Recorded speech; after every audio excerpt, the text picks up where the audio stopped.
would say about 5 more minutes, everyone. 5 more minutes.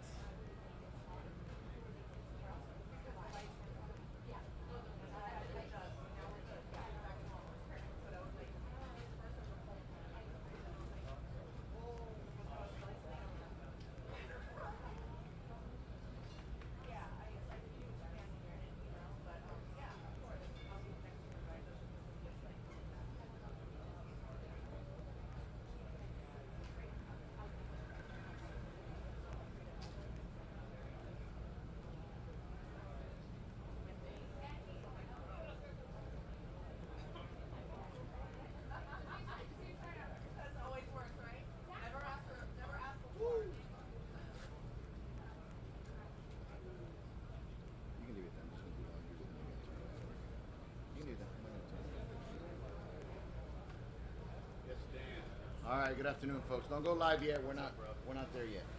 I just want to remind everybody that I had said starting tomorrow, it's effective immediately. The media has to come in off 86 and Harding. That's going to be the checkpoint where you're going to be allowed in. Show your credential, and they'll allow you straight into here, effective immediately as of now.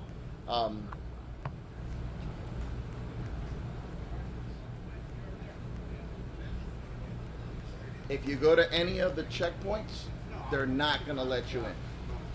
So save yourself the headache, because especially tomorrow, it's really going to get tight. So come in off Harding in 86, show them your credential, come in. We will be here as very early, so if there's any issues, you can always have a PIO respond. Right. They told me that it's going to be open both directions, that it's being used in both directions. So, and I figured everybody's going to get here relatively early tomorrow. Well, we don't know, because we haven't got all that information. We're hoping, the Secret Service is the one that you guys have to get that info from. So we're waiting just as much on you on. But if I were you, I'd get here a little early. It's going to be on lockdown, if you can only imagine. 11:30, 6:30 still scheduled as of now. As of now. His question was that tomorrow, 11:30, 6:30, we're still sticking to the plan with the press conferences. Still the plan. We're on the president's schedule. We're on the president's schedule. Vehicles can stay overnight? I believe so. Yeah, they wouldn't make it. Yeah.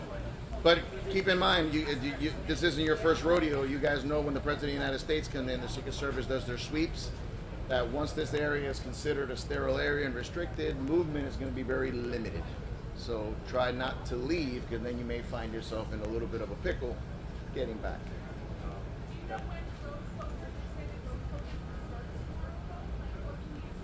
We don't know yet. We haven't gotten any information. And I know that question is going to come up to the staff, and they're not going to answer it. If anybody asks regarding that, I'm going to walk up and say I have to defer to the Secret Service, because they're the lead. They're the ones that control all of that. From the Secret Service. Yeah. And we just so you know, we generally do not put roads and so forth for security reasons.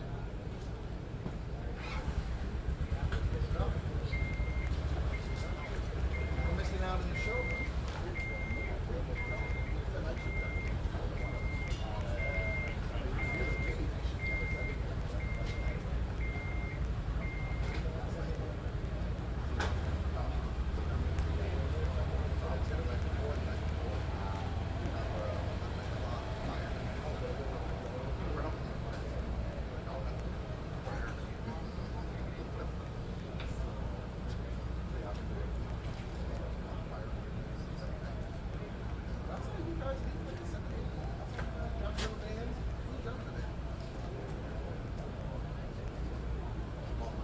The mayor is walking over.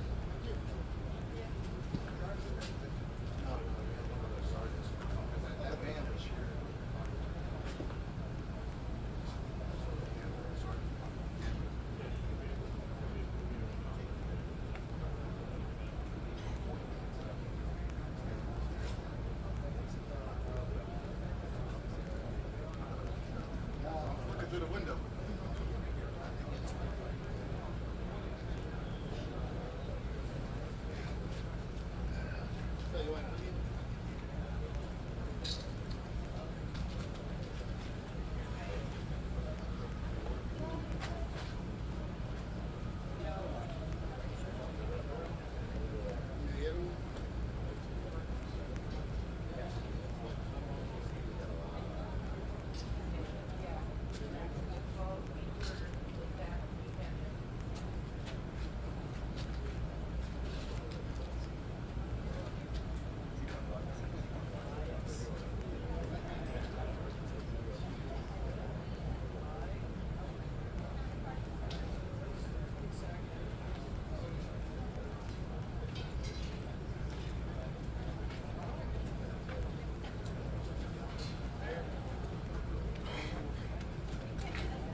Welcome to the afternoon briefing.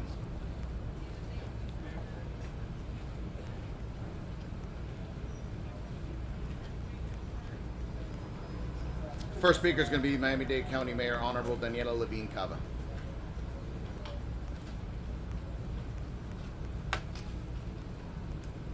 Good evening, everybody. The end of day 7 and the search and rescue continues. Since our last briefing, I'm very pained to tell you that we found 2 additional bodies in the rubble, which brings our total count to 18 fatalities.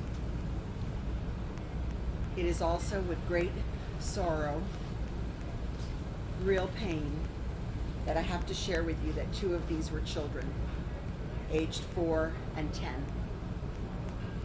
So any loss of life, especially given the unexpected, unprecedented nature of this event, is a tragedy.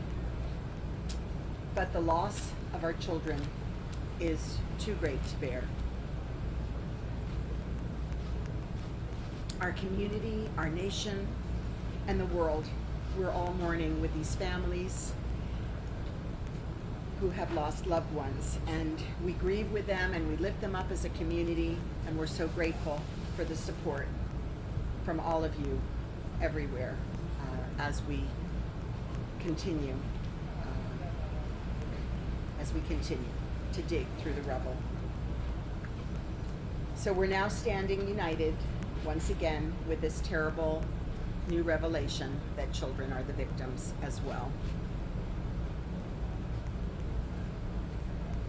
So in the worst of times, we come together and we pray together. Thank you. Thank you to everyone.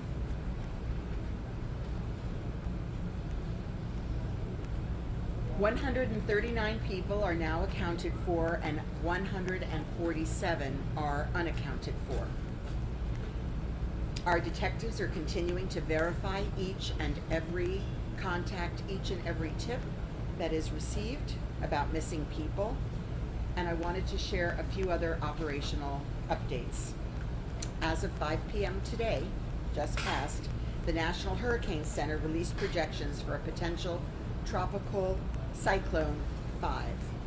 And as of right now, we don't anticipate impacts from this system right here. However, it's too early to detail any potential impacts for early next week. And so the storm is continuing to develop. We are closely monitoring its trajectory and progress. The Florida Division of Emergency Management Director Kevin Guthrie and Miami-Dade Office of Emergency Management and Deputy Incident Commander Charles Cyril will provide further updates on how Florida Department of Emergency Management and Miami-Dade County are working together to take all of the necessary steps to prepare for and manage this latest development. We've already moved swiftly and we've added resources to our operation in preparation for a possible storm event, and more resources and personnel are being deployed as we speak. It's truly a collaborative and comprehensive operation. You've all seen it. And over the past day, our footprint has expanded even further. Resources coming from the U.S. Small Business Administration. They're now deployed on the scene, and they're providing support to the families that have been impacted, as well as businesses. I've spoken with our chairman of the commission, Pepe Diaz, and we've been working closely on several issues together, including the South Florida Water Management District, to make sure that they create the capacity to handle the amount of water, given that the ongoing storms and the possible future storms headed our way. It's a phenomenal amount of water, you all know, and we need to make sure that we can handle it effectively. And I want to thank our National Institute of Standards and Technology, or NIST. The director from Washington, D.C., Dr. James Altoff, and his staff are here, as well as the Small Business Administration Public Affairs Specialist, Roberto Baltadano. They're here today, and they are going to share some important announcements and updates with you. Thank you to the incredible team on the ground who are giving everything they have to this operation around the clock. Our gratitude is immeasurable, and so please let's continue to keep them, the victims and the families, and their loved ones in your thoughts and prayers. Thank you, and God bless. Buenas tardes a todos. La misión de búsqueda y rescate continúa sin detenerse los últimos 7 días. Aquí estamos al final del 7º día. Desde nuestra última sesión informativa, hemos encontrado 2 víctimas adicionales entre los escombros. Eso eleva nuestro número total de muertos confirmadas a 18. Es con gran dolor personalmente y pesar en el corazón que comparto que 2 de estas víctimas eran niños de 4 y 10 años de edad.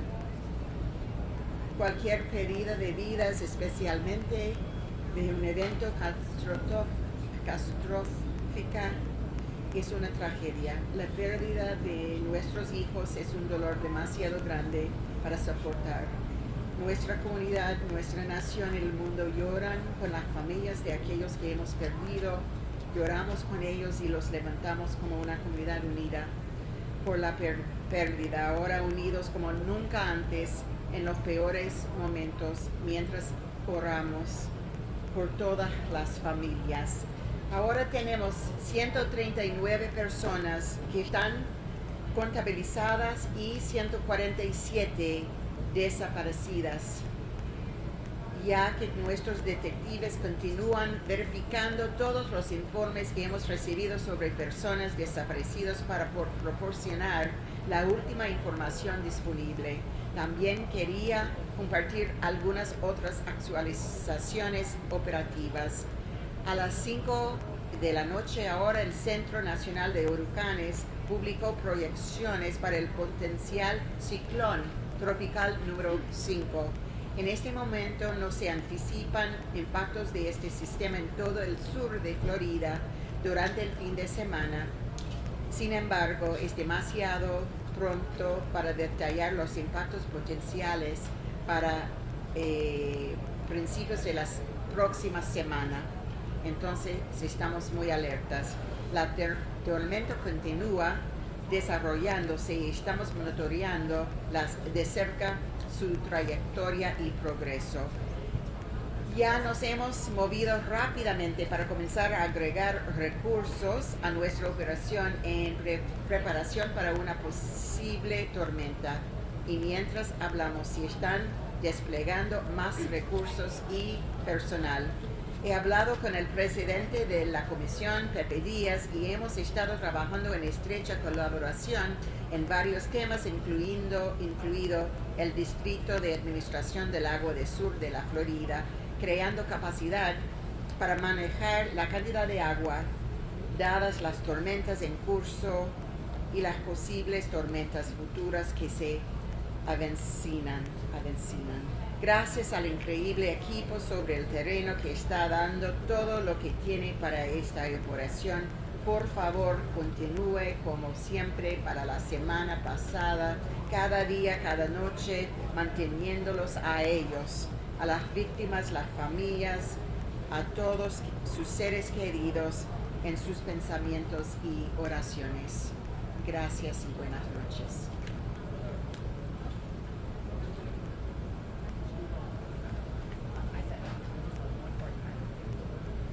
Excuse me, the unaccounted for number is 145.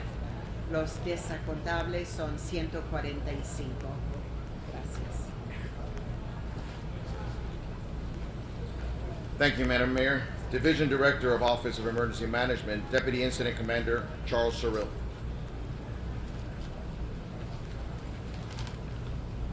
Good evening, everyone.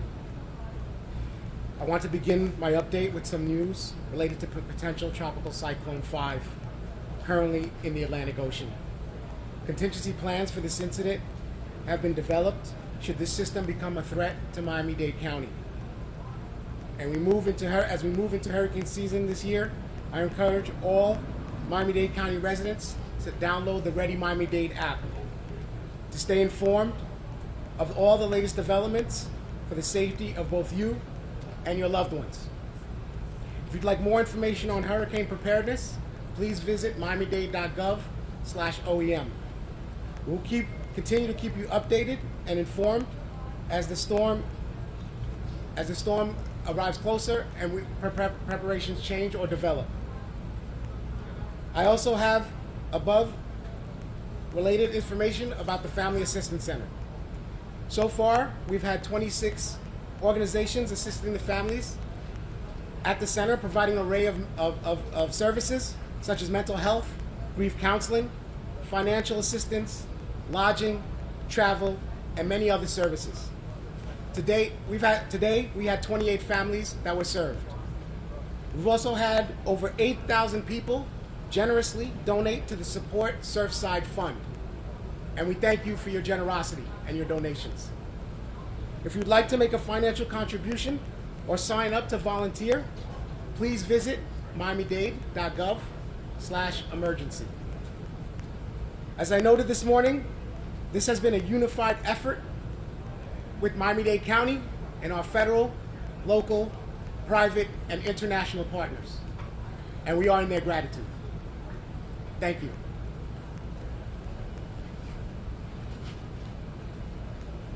Thank you, sir. In Spanish, Miami-Dade Fire Rescue Director of Media and Public Relations, Erica Benitez. Muy buenas tardes. Quiero comenzar esta actualización con las últimas noticias sobre el Centro de Asistencia Familiar. Hasta ahora tenemos 26 organizaciones las cuales están contribuyendo su ayuda en este centro familiar. Uno de los servicios que están brindando son servicios de salud mental, consejería de luto, servicios financieros, alojamiento, viajes y muchos otros servicios, los cuales son tan necesarios en este momento tan difícil. También tenemos que más de 8,000 personas han donado generosamente al fondo de Support Surfside, y si quiere hacer una contribución financiera o inscribirse, les pedimos a todas las personas que estén buscando esta clase de servicios que visiten miamidade.gov/emergency. Como señalé esta mañana, este ha sido un gran esfuerzo unificado por parte de nuestros socios municipales, estatales y federales. Muchísimas gracias. Thank you, Erica. Representing the Florida Division of Emergency Management, Director Kevin Guthrie. Good evening. We continue to work with our local government and our federal partners. This afternoon, Chief Kaminsky asked that we go ahead and order up another Urban Search and Rescue Type 1 task force to come in and start making relief for the individuals that are already here on scene in preparation, and that was at my ask as well, in preparation for any tropical cyclone that may impact the state of Florida. You also know that this afternoon at 5 o'clock, the National Hurricane Center initiated advisories on potential tropical cyclone number 5. I had a call today with our chief meteorologist, her staff, and Director Ken Graham of the National Hurricane Center. We coordinated with the Hurricane Center to determine how this system will impact our state and how we can begin preparing for its impacts. In my discussion with the meteorologists, including Dr. Graham, it was that this system is moving fast at 21 miles an hour to the west-northwest across the Caribbean Sea, and it is too soon to make any determination which way it is going to go. PTC 5 is expected to strengthen by this weekend and become Tropical Storm Elsa. Maximum sustained winds right now are at 35 miles per hour, and the system is continued to strengthen. At this time, impacts to Florida from this system are not expected through Saturday. We will continue to work with Miami-Dade and our federal partners to enhance our contingency plans for what we may need to do if there should be an impact to South Florida. But I reiterate, there is no impact to South Florida through Saturday. Our state meteorology team is actively monitoring this system in coordination with the National Hurricane Center, and they will continue to provide consistent updates throughout the day to personnel on the ground as well as myself. We're continuing to implement those contingency plans, and we'll continue to provide updates on this system to everyone on its potential impacts to Miami and the rest of the state. Thank you. Thank you, Director. the Director of the National Institute of Standard and Technology, Dr. James Olthoff.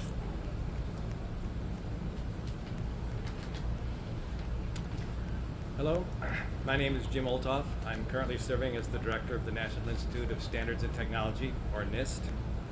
I'm here to let you know that I've established a National Construction Safety Team to investigate the June 24 collapse of the Champlain Tower South condominium. Our work will not interfere with any ongoing search and rescue operations. These remain the highest priority of everyone. This will be a fact-finding, not fault-finding, technical investigation. It will take time, possibly a couple of years, but we will not stop until we have determined the likely cause of this tragedy. NIST is a non-regulatory agency with over 50 years' experience studying disasters and failures caused by events such as earthquakes, fire, tornadoes, and terrorist attack. What our experts learn from these events lead to better building codes, standards, and practices. So now I'd like to introduce Judy Matrani-Reiser, who is co-leading the NIST team on site.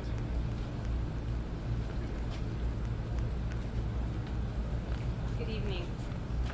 Thank you, Jim. Our team of experts has spent the last few days working closely with our colleagues from local, state, and federal agencies, and we are grateful for all the support that they've provided us. Based on the information that we have collected, we are able to recommend a full technical investigation under the National Construction Safety Team Act. We will now establish a team to begin the painstaking process of collecting and analyzing any and all information that might help us determine the technical cause of failure. We are going in with an open mind. In any building collapse, we would want to understand how the building was designed, how it was constructed, modified, and maintained. From the site, we will be interested in samples of the building materials and the local soil conditions. We are in the process of collecting evidence and defining the scope of our investigation. We will also determine the appropriate composition of our team. The team will include NIST staff members as well as outside experts. As the investigation moves forward, we may add expertise to the team as necessary. Our staff members have studied many failures and disasters in the past, including the World Trade Center collapses, the Joplin tornado, Hurricane Maria, and many more. Following the attacks of 9/11, there was widespread recognition that no federal agency had the principal responsibility for an investigation of building failures. Congress passed the National Construction Safety Team Act in 2002. This act authorizes NIST to conduct technical investigations of building failures, to issue reports, and make recommendations to improve building codes and standards. The act provides NIST the ability to collect and to preserve evidence from the site of the failure and/or disaster, and to issue subpoenas and to hold hearings. NIST investigative authorities are secondary to criminal or terrorist investigations, and as Jim has said, we will not interfere with the active search and rescue operations at the failure site. Buenas noches. Y el equipo de nosotros de expertos se ha pasado los últimos días trabajando muy bien integrados con nuestras colegas localmente, estatales y federales. Estamos muy agradecidos por todo el apoyo que nos han dado en estos últimos días. Basado en la información que hemos recopilado, puedo decirles a ustedes hoy que hemos hecho la determinación que podemos hacer una investigación técnica completa bajo the National Construction Safety Team Act. Ahora vamos a establecer un equipo y vamos a empezar el proceso de recopilar datos y evidencia en los próximos meses y años. Vamos a entrar en este proceso con una mente abierta. En cualquier evento como este de edificios que han colapsado, tenemos que entender no solamente cómo el edificio fue diseñado, pero también cómo fue construido, cómo fue modificado y cómo fue mantenido. En el proceso de recopilar esta evidencia, vamos a definir el extento de nuestra investigación. También vamos a determinar el apropiado equipo que vamos a necesitar para completar esta investigación. Nuestros equipos y personas que trabajan conmigo hemos hecho investigaciones como esta en el pasado, incluyendo el colapso de las Torres Gemelas, el tornado de Joplin, el huracán María y muchos otros desastres. Nosotros nos vamos a pasar todo el tiempo que es necesitado para completar esta investigación, lo que se necesite para entender por qué falló el edificio. Como dijo el director de nuestra agencia, no estamos interesados en entender los culpables de esto, pero lo que estamos interesados en entender las maneras técnicas que falló el edificio. Muchísimas gracias. Can we get your name and full spelling and title legal and Sure. Judith Mitrani Reiser, spell that, please? Judith Mitrani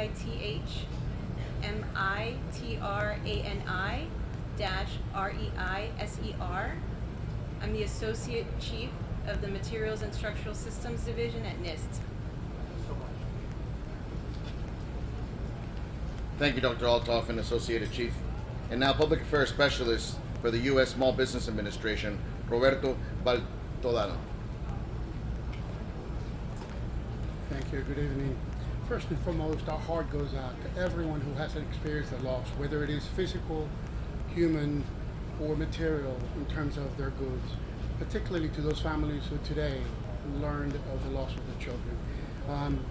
Recovering from disaster is not difficult. However, the SBA is here to help in the measure that we can, help in that process. And so today, the U.S. Business Administration announced that Florida businesses and residents, being homeowners and renters affected by these disasters, can apply for low-interest disaster loans from the SBA.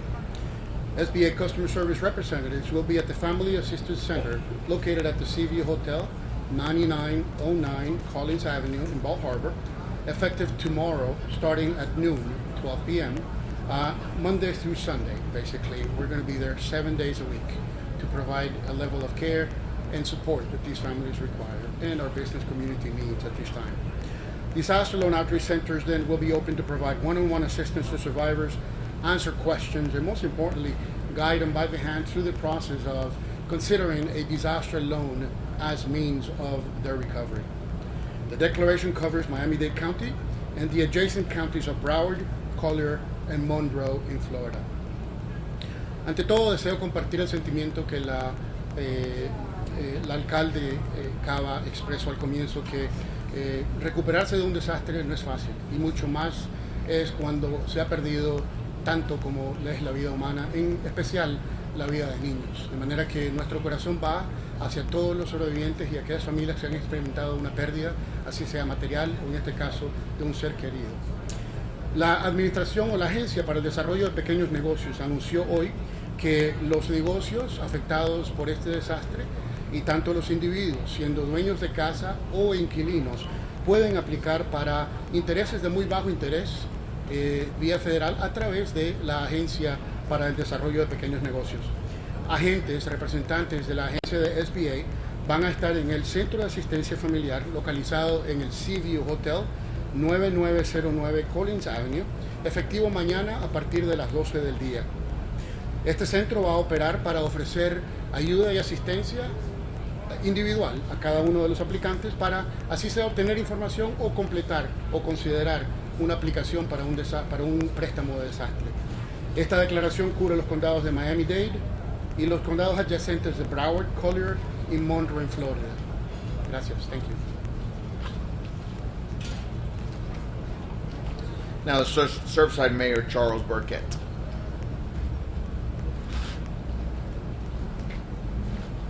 Good evening. As you may know, the town of Surfside has committed to pulling every shred of documentation related to the collapse of the Champlain Towers South and scanning it and getting it up on a website. Those documents are starting to appear now. I was at a meeting today regarding plans for the property to the north, which is in most respects identical, and it's got residents there that have expressed pretty serious concerns about whether or not their building is safe. To that end, we have hired an eminent engineer. This engineer did work on the Pentagon after 9/11. He did work on the FIU bridge recently that went down in South Miami. So he's been, now I was there in a meeting, he's poring over the plans for that building and expressing concerns about those plans in that they may not be complete. So what we're doing is we had the owners of that condominium in today, and I can say that up to this point they've been very cooperative and helpful. They've been providing us with information. I think that's something that NIST, who just spoke a little while ago, is probably going to want to take a look at, and we're going to be happy to work with them.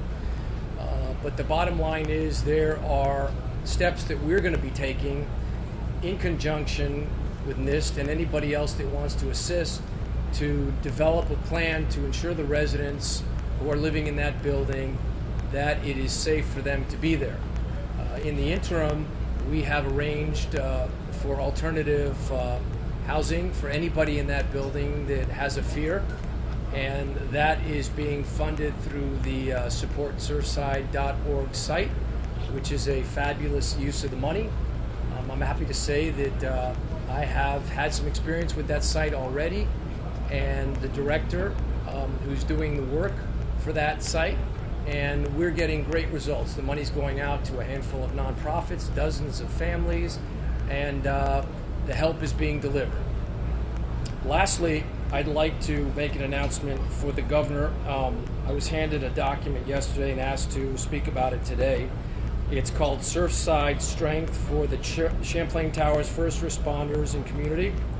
The website is surfsidestrength.com, and that site is created for emotional support and assistance for families, first responders, and community support. It's a one-stop shop for emotional support or help for anybody that's feeling anxious or upset.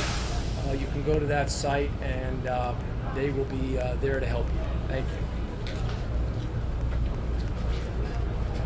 Thank you, Mr. Mayor. And our Creole translator, Donald Letterboard. Bonsoir tout le monde. Jeudi, ça fait 7e jour depuis la tragédie a commencé. Et depuis là, nous n'avons pas là avec une mi-temps journée. Dans des combien nous arrivons à retirer 2 personnes qui mourent. Ça porte quantité de monde qui mourent à 18 pour qu'on y ait. Nous avons un peu de regret pour nous annoncer que parmi les gens, il y a 2 petits gens là-dedans. L'un a 4 ans, l'autre a 10 ans. C'est un peu de regret lorsque nous connaissons la vie qui est perdue et parmi les gens, il y a 2 petits gens là-dedans. Pour le moment, nous sommes capables de dire que nous avons 139 personnes que nous connaissons qui là, mais il y a 145 personnes que nous pouvons connaître côté jusqu'au nia. De l'autre côté, nous avons surveillé le cyclone numéro 5 là, qui commence à avancer. Pour le moment, nous n'avons pas aucune prévision comment ça rallier en termes d'impact pendant le week-end. Mais il est trop bonheur tout pour nous annoncer comment ça appuyer pendant la semaine qui va venir. Mais pour le week-end, pas d'impact important que nous sommes capables de penser qu'il va arriver. L'Institut national norme avec technologie a annoncé qu'il a approuvé une investigation sur le building là qui est tombé. Ça va permettre que nous fassions des éclaircissements possibles à partir de l'investigation qui va le faire. En dernier point, nous sommes capables de dire que l'équipe nous continue à travailler sur place. Nous remercions en pile pour le travail incroyable qu'il a fait et pour être capable de porter contribution dans la tragédie pour nous sortir là-dedans. Merci en pile.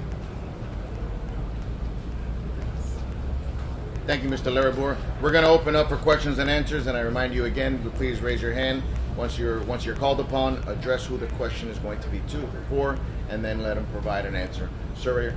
For the chief,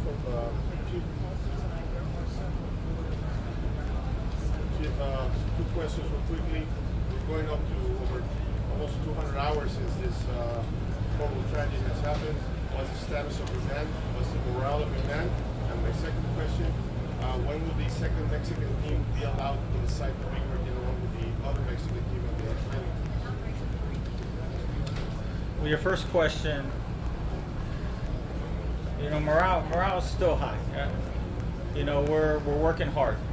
As Kevin mentioned earlier, we decided we're making the transition in regards to demobilizing the federal assets coming through as well. I think it's important with how hard we're working. The time, it's over 200 hours, but there's 145 individuals still missing. So we'll continue to move forward and do what we do. In regards to the group, the Mexican group, they're allowed to come. We said they would. I didn't meet them this morning, but they definitely can come in. We're incorporating different units to assist. So they're okay with you guys? I mean, they're to work with you guys though? I guess I get clarification of who exactly we're speaking. The topos. Yes, topos. I was instructed that they were going to come here today at 10, and they never did. So. Thank you, Chief. Mike? To this, how do you make sure you coordinate the work that is not duplicative but additive to the work of local and state agencies? And to those who listen and say a few years perhaps is too long, that we need answers sooner, what do you say to that concern of people living up and down the coastline? Sure. I'll answer the first question, and I think that everyone standing behind me has done a phenomenal job coordinating on site. We have gotten nothing but complete cooperation since we have been here. The efforts that are happening to make sure that there's coordination between the local, state, and federal levels is phenomenal. I am very proud to be working alongside everyone that is on site. For your second question, our job is to understand the building failure, and we are going to do that for as long as it takes. I understand the concerns from residents. That is not our jurisdiction to address those concerns, but instead we're working under our authorities to do the work that's ahead. And we're a scientific agency, and that is our job. Thank you, ma'am. We're going to go with Spanish media for one question.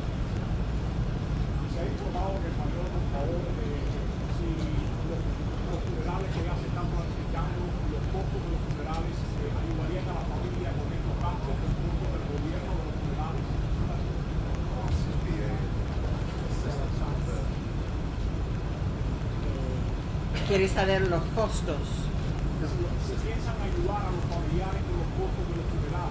Ay, sí, sí, eso, FEMA tiene una parte para ayudar con las funerarias, y como tenemos tantas donaciones privadas, también podemos seguir para los que no califican. Entonces estamos uniendo todos los grupos que tienen fondos para arreglar exactamente cómo vamos a seguir. Gracias. Thank you, Madam Mayor. Ma'am? So I understand that, the storms off the coast, but even today we experienced massive water coming in. How is it impacting the search and rescue, and also what will you do if the storm gets closer? How will you handle the search and rescue scene, because it would be a lot of flying debris? Yes, well, definitely the inclement weather affects, the job that we're doing. It just compounds and makes it more difficult. We're still definitely moving forward. Delaying, we're making progress in regards to our search and rescue, but it's going to be still a lengthy process. The water itself, it hasn't impeded in areas where we're at, so we're not having to pump anything like before in the lower part of the garage, but it's definitely difficult. Over here, sir. Chief, can you say that the two victims, the children that were found today, if they were related, and also if there was anything about today's discovery as far as the way you've been searching that was different that allowed you to find the two victims? No, first I couldn't say if they were related, but our process is our process. So this is what we've been doing in regards to delaying and again just the impact. The debris, what we're encountering, it's a lengthy process. It's a difficult process, but we just continue with that, and we were fortunate to recover, and unfortunately deceased. new area today that you were able to get into? We're focusing all throughout. So as I've always stated, we had the rescue grids, and we continue to focus throughout the rescue grids. So we're delayering the debris, hopefully floor by floor. So as we go through, nothing's changed in regards to what we're looking for. When we come across voids, when we come across certain aspects, that's where we'll tunnel through. We try to expand to see, if we find a void space where we could find a victim, that's alive. Thank you, Chief. Last three questions. We're going to go here. One. In relation to the investigation, there were people who were inside that building who complained about new structures going up around them and how that impacted that building as far as cracks and the process of exploding to build that new building. Is this investigation going to include how other structures going up around older buildings can impact them? In addition to that, on the second half of that question, are city and county officials considering new regulations when it comes to the impact of other buildings going up and how it could impact other buildings? So I can answer the first question. I'll let someone from city or county answer the second part. But related to the first part, we will be looking at everything. We will be looking at the site conditions, we will be looking at the structure itself, and environmental conditions that may have affected the structure. So our plan is to collect all of that information, aggregate it, do our analysis, and then provide results and recommendations when we're done. Thank you. We're going to go with the last two questions, man, over here, and Carlos will end it with you. Second. Wait, need the second part. I'm sorry. I'm sorry. So as mayor, I have the ability to improve, let's say, the way in which we do our certification process and so on. The legislation requires the county commission, and I can assure you that we're looking at everything. How's that? Yeah. Very well said, Madam Mayor. Our job will fall in place right after this, and we'll be looking at every angle of this, and the investigators to have their part. Our part will be the legislation with the code and everything. One thing is the building and what took place here. The other thing is what we could do to look at the code now and see how we could improve, as the mayor said, working together. Yes, and we are convening a panel of experts and starting to explore those opportunities. There was a question from you. Yes. I have a two-part question, if I may. One, I'm not sure if privacy issues are a concern here, but is there anything more you can tell us about the two Untitled Chapter that were found today? My other question is, I'm a reporter from Canada. We know that there are a number of different countries where people are here. Do we have an idea of how many different countries people who are missing are from? Is there a number or anything like that right now?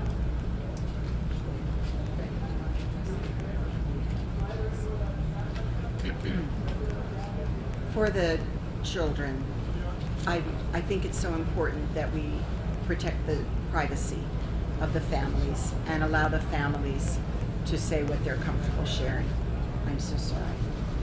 As to the nationalities, yes, many nationalities, according to the information that we have received, many nationalities are represented.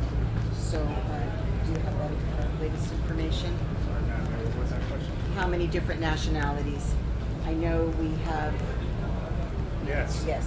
In terms of our list of unaccounted for, yes, there are multiple nationalities from around the world that people have called. I believe Argentina, Paraguay, from Europe. There's a lot of, this is an international tragedy actually here in our hometown. Mayor Burkett, given the similar... We're going to end with Carlos over here. Carlos? My question's for the chief. Chief, it's our understanding that some of the families were told that anywhere between 5 and 6 floors of the building are underground, and that you guys are obviously trying to get to that portion of the building because chances are you're going to find additional bodies. Can you give us any more information on that, as well as the focus on the collapsed pool deck? I'd imagine some engineers want to get to that portion to get a better sense of what may have happened. Yeah, so definitely our structural engineers are just checking the stability in regards to the sections where we work. While we're moving debris, we definitely see there's several floors during that pancake collapse That's in that lower subfloor, that garage section. So just showing the magnitude, I don't know the exact floors, where we're at, but several floors within that 10 to 12 foot space. Has it proven challenging? Have you been able to make more progress in getting there? It seems like you're removing a lot more debris. No, it's extremely challenging. We're definitely making progress.